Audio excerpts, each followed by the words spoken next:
আজ একটা রান্না করছি মাশরুম ইন কার্ড কারি। সোজা কথায় দই দিয়ে মাশরুম কারি। রান্নাটি খুব সহজ। এর মধ্যে আমি খালি মাশরুম ছোটো ছোটো করে কেটে ভালো করে জল দিয়ে ধুয়ে একটু হালকা সেদ্ধ করে নিয়েছি।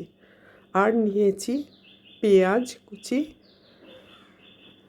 আদা কুচি, কাঁচা লঙ্কা আর কাজু বাদাম সব কটাকে মিক্সিতে বেটে তার মধ্যে বেশ খানিকটা দই দিয়ে এই পেস্টটা বানিয়েছি।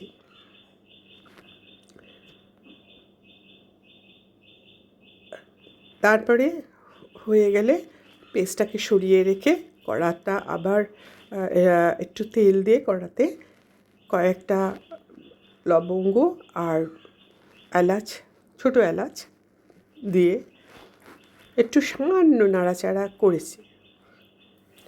তারপরেই দিয়ে দিয়েছি সেই সামান্য ভাপানো মাশরুমগুলো।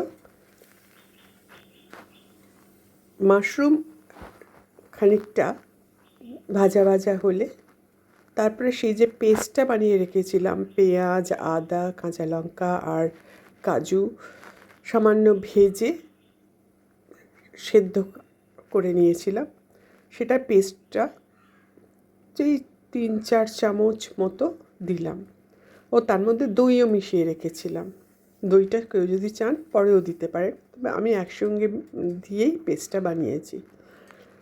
পেস্টটা দিয়ে এই মাশরুম ভালো করে ভেজে নিয়েছি। তারপরে পরিমাণ মতো তাতে মিক্সি ধোয়া জলটাও দিয়ে দিয়েছি। দিয়ে একটু ফোটার পরে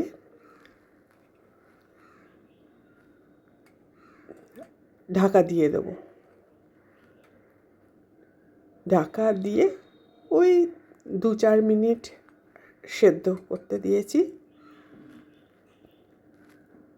তারপরে একটা কাঁচা লঙ্কা, গোটা কাঁচা লঙ্কা আর সামান্য ঘি দিয়ে ঢাকা দিয়ে গ্যাস বন্ধ করে স্ট্যান্ডিং টাইম দিয়েছি।